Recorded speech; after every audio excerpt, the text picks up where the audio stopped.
Rings of Power, episode 5. And we promised this week We are not going to talk about this for an hour. I refuse. an hour and a half of Rings of Power, and then I swear the episode's not going to be 3 hours this week, guys. No. I promise. We're gonna hit that like hour 52 hour-ish mark that seems to do the best. I promise. But yeah, Rings of Power, a week ago. Yeah. I'm really enjoying the show. Like I said, it's one of these shows that I'm not like analyzing too much. I'm just kind of enjoying it. So there's probably stuff there for people to analyze that's going straight over my head. I'm finding the Harfoots, Nori, and Stranger story very compelling and impossible to take my eyes off of.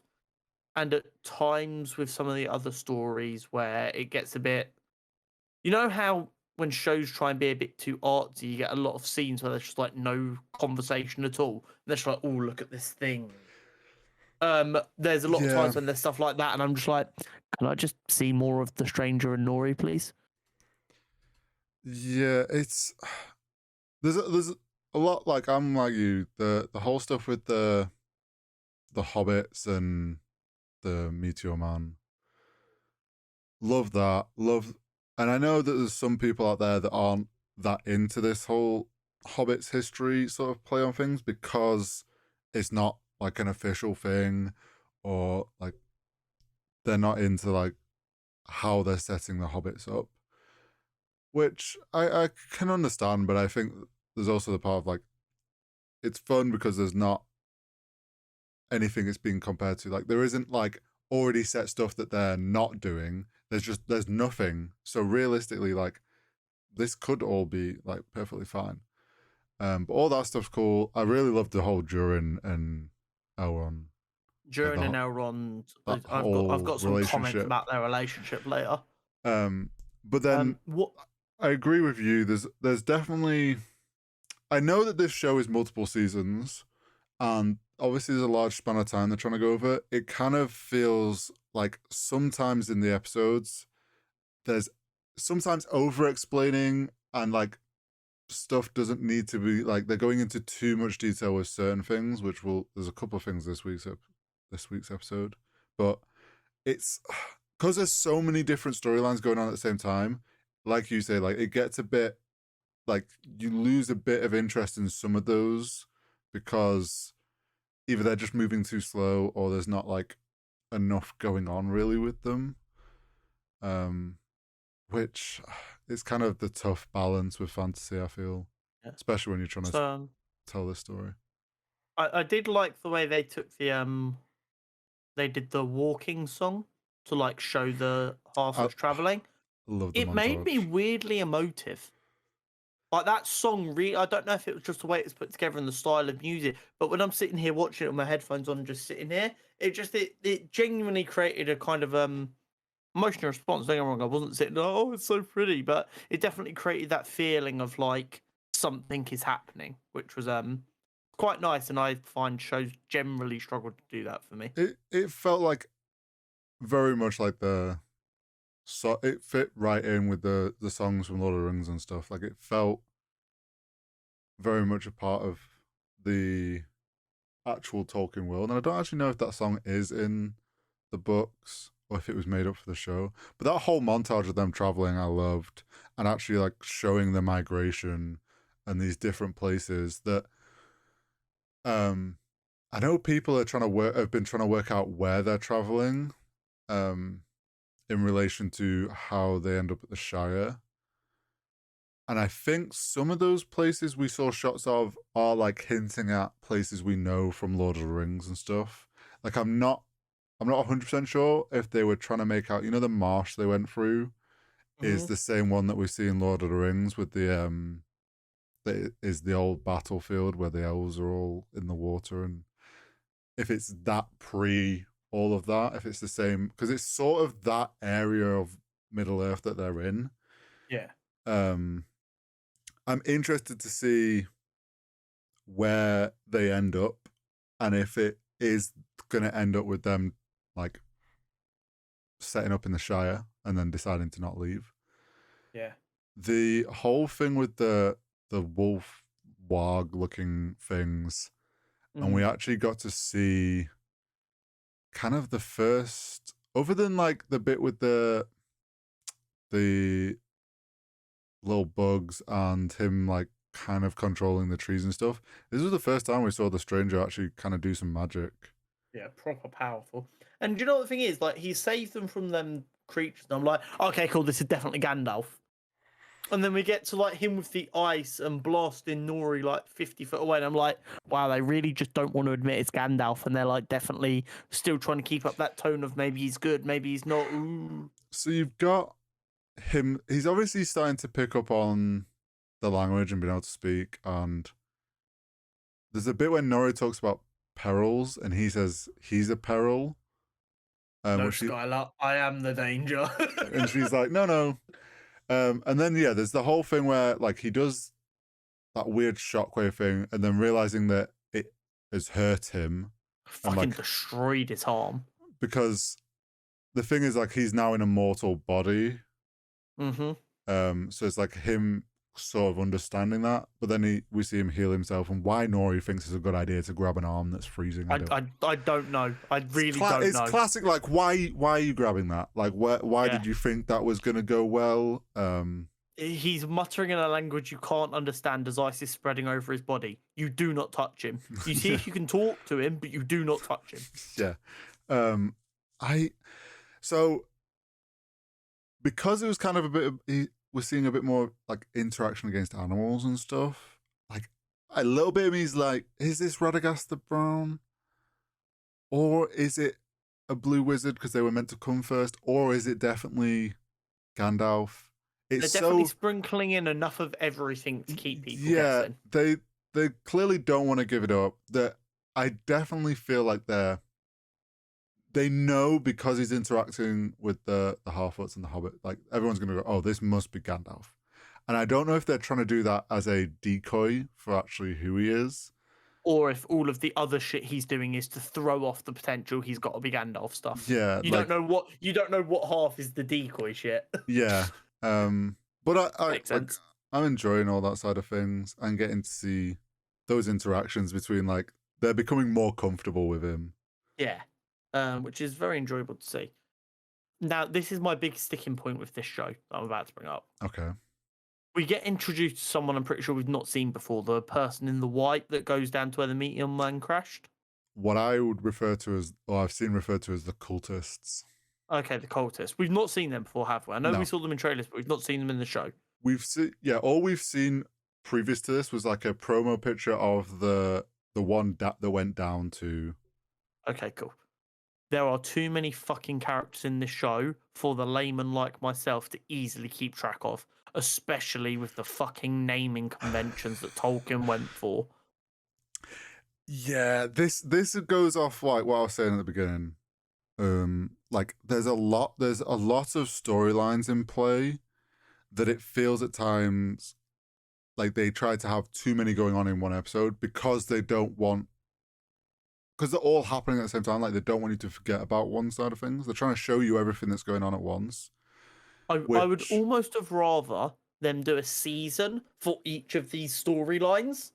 So say there's 5 storylines, they do 5 seasons, and then season 6 is all of them at the end of them stories reconverging and meeting together. Because obviously these stories all end up together somehow. I think that would have been great had they not been trying to span a story that goes across like thousands of years. This is the problem. Like, they're trying to condense such a large time span into this show that if they did a season per like story that was going on, like either they'd have to condense it even smaller to fit it into a season, or we're going to be like getting nowhere with the whole story. It's kind of like a problem they've put themselves into. Yeah. And unfortunately, like, I do think the cultists, these 3 people that we don't really know, they're just on the hunt. All we saw is they were the meteor site, and the weird like plate thing that they had a rune on the back that was like what the stranger was drawing. We don't know anything about them. We just know that they're looking for. They didn't look particularly friendly. No, one theory I've seen is that they're like cultists of Sauron, or they're like they clearly know, or they're very interested in the Meteor Man. So I don't know how they're going to play into things. But yeah, like you say, it's kind of just chucking in 3 more, like a new storyline into things when it's like, okay, there's already, especially when storylines are already heating up. yeah, everything had felt like it got established and going, and then you're suddenly just chucking into one new, and it's like, oh, fuck's sake. Yeah. One thing I did notice pretty consistently along all of the storylines this week. Mm-hmm. Tones of doing as the forefathers, ancestors, ones before you did are really strengthening. We've got the dwarves and the elves rekindling their friendship. We've got Numenor standing with the elves once again. We had half the humans at the tower going to stand with the orcs once again. We had the Harfoots, as they should, moving on to do as they always do and relocate. It's very much history is repeating itself, but no one seems to have put 2 and 2 together. That history repeating itself means there's a big conflict coming that's going to be bad for everyone. Yeah, there's a lot building up to what is going to be a big conflict, and I'm not sure which way it's going to go. So we had, like you mentioned, the half the men, humans, whatever, going, deciding, fuck this, we don't want to die. We're actually going to go find out. We're going to go worship that guy. And we had, what's his name? Waldrick. Fucking rocks up and he's like, Sauron, I've been waiting for your return. And you kind of get Adar look at him and be like, the fuck? So apparently, like, I kind of forgot this, but like Sauron never actually kind of went by his name. He always used like other names, and he only got referenced in name like a couple of times in the books. So it's like one theory is like he was pissed at Waldrick because, bitch, why using my real name? And then the other is like, it's Adar's like, who the fuck do you think I am? I'm not that person. I am the big dog, you will fear me. Yeah. I ain't this person you think I am. I'm worse than them. So, well, that's what he thinks. And like Adar also, there's a point where Adar mentioned he was chatting with one of the orcs when he's like enjoying the sun. And he talks about like the sun being gone. I think that's in that reference to, obviously Mount Doom eventually erupts. And I think it's him referencing the fact that like something's going to happen this season. Maybe it's at the end, like Mount Doom erupts and that's like the start of Mordor. Because we do feel like we've talked about the fact that that's obviously what it's building up to. And then we also got the sword got revealed, didn't it? Yeah. Finally, Theo actually did something good. Hey, I've got some thoughts about that. Okay.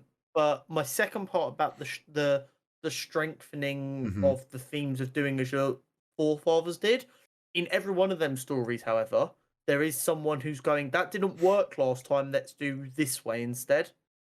Yeah. And what that's creating is also a lot of these relationships that have been established being strained. So we got Isildur and his father.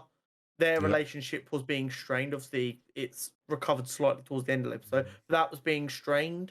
You had Theo and his mum kind of not knowing what to do. Halbrand and Galadriel, who'd been kind of looking out for each other since the shipwreck, butting heads massively. It was really interesting to see a lot of like established relationships as people you would expect to always have each other's back, kind of pulling against one another. Yeah, there's a lot of questioning within themselves when you would expect them to be having conflict with other people. Yeah. The inner fighting. Yeah.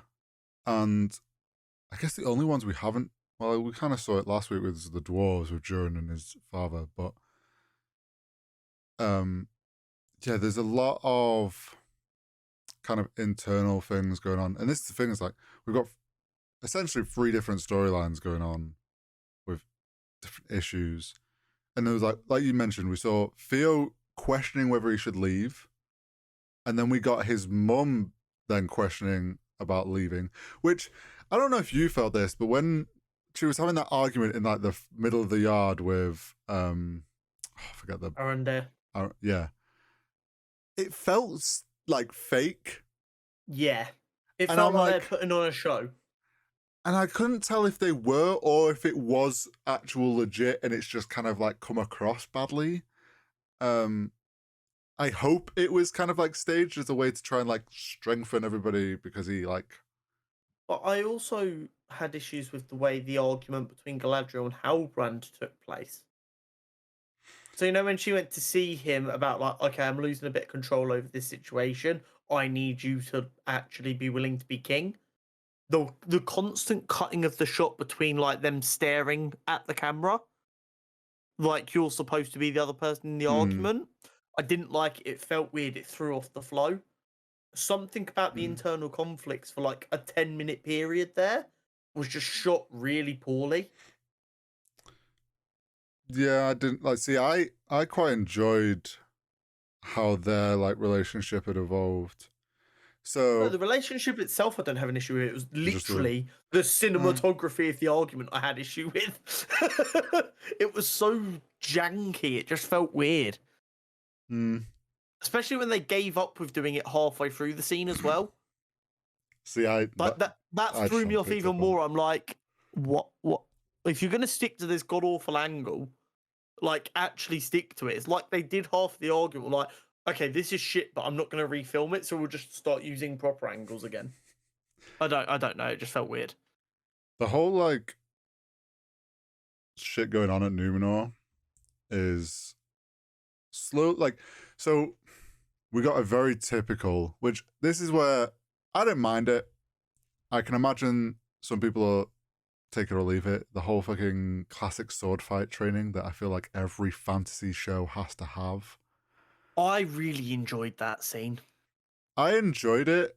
My thing was, I enjoyed it because I can imagine to some people they're like, oh, this is your typical like sword fight practice in the yard. Like, obviously, one of them would just kill the other one accidentally if this was legit, or like that many people would quite clearly lop off Galadriel's head. But I actually felt like this was the first time they showed how good of a fighter and warrior Galadriel is, in the fact that she could take on 4 guys effortlessly. And it's like that's they've kind of been lacking at like trying to showcase that she is this powerful, like she is some impressive fighter, and like we hadn't really been shown that. And like I think that was one issue I think a lot of Lord of the Rings fans had because she's meant to be this like really great fighter, and we can't really been you've literally showcased. stolen one of my bullet points there. My bullet point is verbatim: brilliant sword fighting scene to illustrate Galadriel's strength and skill. Yeah, and I think in that sense, like it was a great scene to include. And then the whole thing of her and how I liked how they very kind of sneakily showed more of what Halbrand's actually his skills in how he flicked the sword up, and also just his blacksmithing skills. Yeah, very, very cool. Which he's quite clearly somehow got that guild crest off of Pharason for something. Like whether he's traded a bit of information or something, I don't know, because he's suddenly got a guild crest and he's forging. But that whole, he clearly wanted to stay there, and we actually got a bit of development on kind of Galadriel and her realizing if she's not careful on her kind of like chase of this evil power that she could end up losing herself, and a bit of self-reflection like, oh shit, I am kind of balancing on a line here that I'm leaning the wrong way, which was nice to see. Yeah. And then obviously we saw Halbrand eventually sort of like come to terms with it and accept what was being told at him. Yeah, which exactly. Off my comments last week when I mentioned, I wonder if this is him like being manipulative and playing, and maybe he is Sauron and he's being corrupted. This feels like it. I don't feel like that's the case now, because I'm like, this is some weird like 3D level of chess he must be playing. If this is the case, it would make I think it would make less sense for that to be the case now. A couple of episodes back, 100% that would have made sense. I feel like now it would be a bit weird. Mm. You know, like when sometimes shows do stuff that makes no fucking sense, just to have that, you didn't see that coming moment, but it actually makes no sense. That's what it would be if it was to turn out Yeah. that way now. I don't know if he will be what Galadriel wants him to be, but I don't think he is Sauron. I agree with that. So there's one issue that I don't know if it's from the whole Durin, and I enjoyed the whole little kind of ego tension at the meal, to which got completely thrown out when Durin was like, "This stone is reserved for our dead," and I'm like, "Oh shit, he's pissed."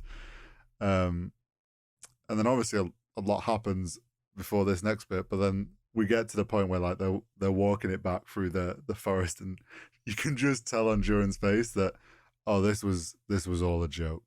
This was it was when the elf slips a little bit and Durin chuckles. Yeah. And Elrond just kind of goes, "It was a joke, wasn't it?"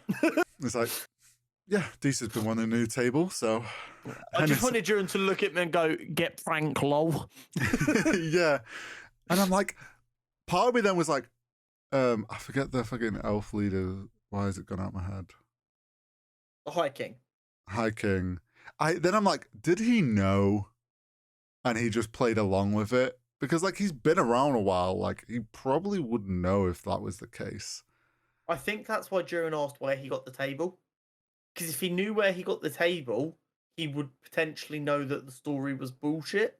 If he doesn't remember where he got the table, there's a better chance of him not knowing that Durin's story was bullshit. I think that's why Durin asked him that first.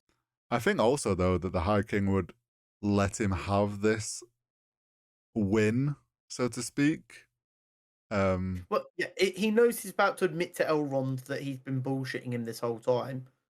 And he needs Elrond to still be in good favor with the dwarves. Mm-hmm. So he's like, I'll take a little bit of a hit and let the dwarves think they've got a hand up in the hope that then when I send Elrond to beg for salvation, they don't view it as us being superior to them. Yeah.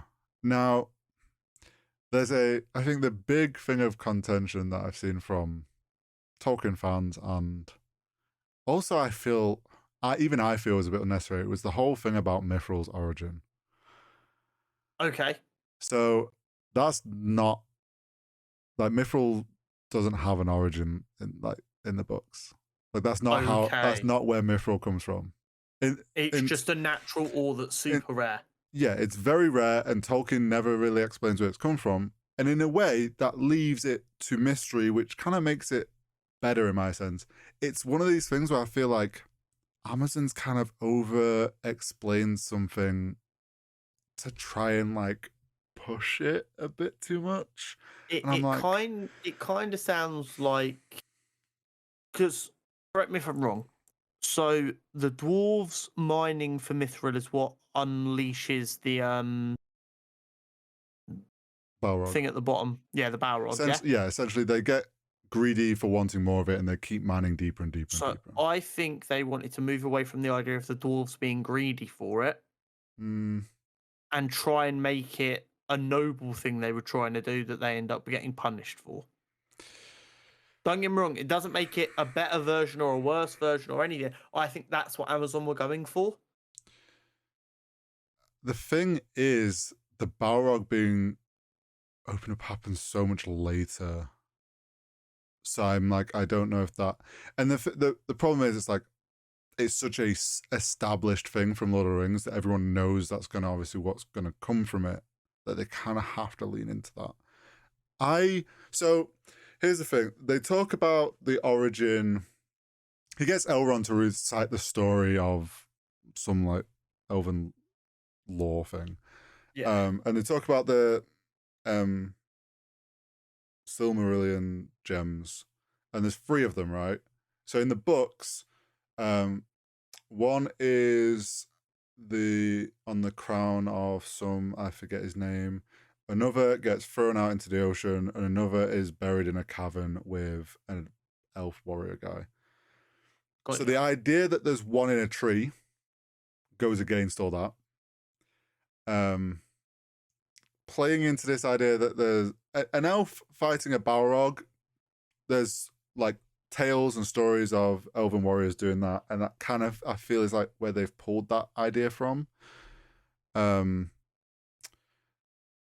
My thought, and something that I have seen someone, like some people who've watched the show thinking, is Elrond mentions that like that tale is, I can't remember, it's like he uses the elven words for it, but basically says like, oh, that's kind of like made up, like people don't really actually believe that's what happened. It's a fairy tale, it's Robin Hood, it's not. Yeah, people have said it for many years, but there's no truth behind it, it's just one of them. Yeah.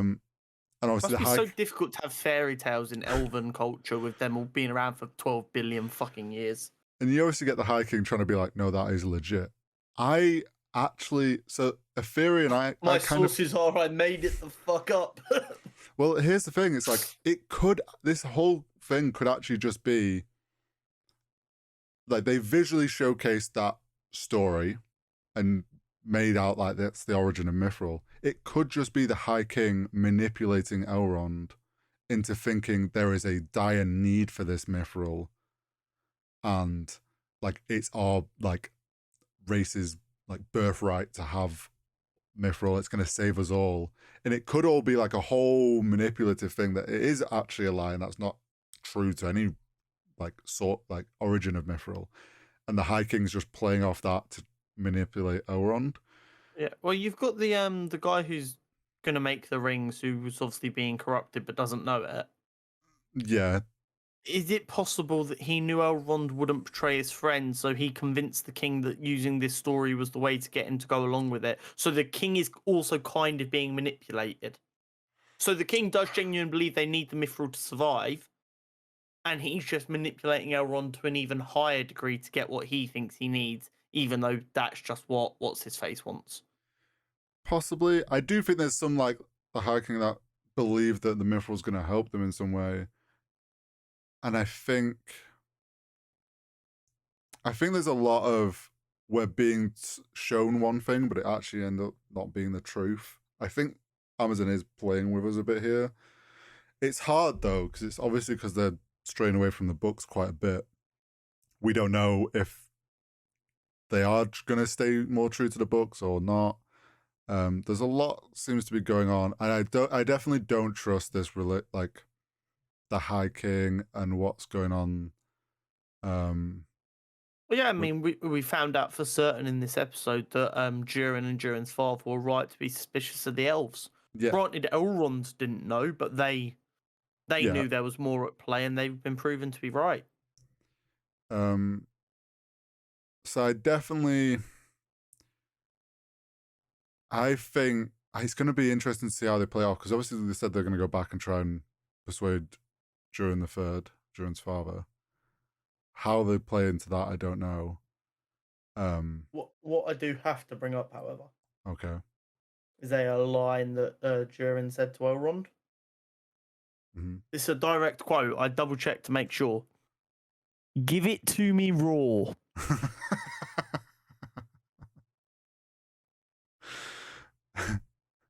Yeah, what about it?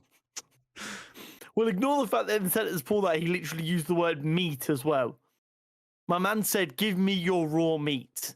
Why is he even pretending that he's in love and married to Disa when he's clearly in love with Elrond?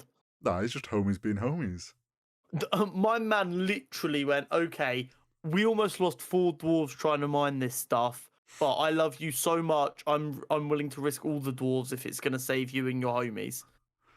Well, these two just need to go in a room and make out already. Do you know what so there's the whole thing where he's sat on the rock and Durin's jokes about, basically he's like, so I hold all the elven lives in my hand. And it's kind of like this whole, dwarves and elves have always kind of butted heads. So it's kind of this like, oh, so you're saying I finally have one up. We're going to be the better race because we hold your future in our hands. Yeah. Sort of thing. Being like, oh, we are the better people. You're welcome. And I like how it kind of like, we are getting to see those like fun sort of interactions between the elves and the dwarves that obviously eventually decay more, and there's a lot more kind of hatred between the two of them. But I like this kind of banter, sort of friendly banter that Durin and Elrond have. Yeah. And it's going to be I'm very interested to see where that all the Mithril stuff goes. The only other thing that from this episode that I want to bring up is the whole. So I guess the end of the episode where Numenor is prepping to leave, and Halbrand's there, and Galadriel's in her gifted armor and looks great. Cool. I'm not a fan of the Numenor armor. I'm gonna be honest. Really, I quite liked it. I didn't like the helmet, but the actual armor I quite liked. So the helmet I didn't mind, and like the whole horsehair thing, because like Numenor's meant to, where the city's based, I'm pretty sure is known for like having like great horses or whatever. So it kind of plays into that theme that there's these horses that are from Numenor. I just didn't like. I'm like, they're meant to be great warriors from Numenor, and they're there in like this like white leather, beigey leather, and it's like, it kind of would have looked cooler if they had some sort of if it was more metal chest plates, and they felt more like these warriors that they're meant to be. You're looking for like more bright, shiny kind of. Well, there's a shot of the Queen, and she has like a metal version of the chest plate on. It's like if they'd been in those rather than this like white beigey leather, I think it would have looked cooler. I did like I forget the captain's name now. God, so many names. Isildur's dad or whatever. He has the extra like things on his helmet, which are very much like the ones we see in Lord of the Rings with those knights that guard the White Tree, and they had like big sort of similar things. So I feel like they've pulled from that and played off that because obviously they're meant to be linked. Also, considering Numenor is meant to be this great city, they lost 2 ships, but they have no more ships. Yeah, that was weird. I don't know if that was just like the Queen, like you get 5 ships, nothing more. Oh, 1 blew up, you get 4 now. Yeah, like, it was a bit weird. They were down to 3. I'm like, you clearly have the volunteers still, because no one was on the ships, but like you only have 3 ships. So I'm like, it's a bit of a weird kind of. Yeah. Numenor's not being portrayed quite what I expected. Yeah, it looks as regal as you were expecting, but it's not acting as regal as you'd expect. Well, yeah, it's kind of missing that army to go with it, which... Yeah, that makes sense. Maybe we're just not seeing it yet, but... overall... I think that's about all we've got to say for Ring of Powers this week. Rings of Power. Overall, I'm enjoying it. I just wish it wasn't so jumpy at times.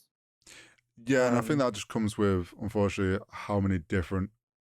What I need is some of these storylines to finally join.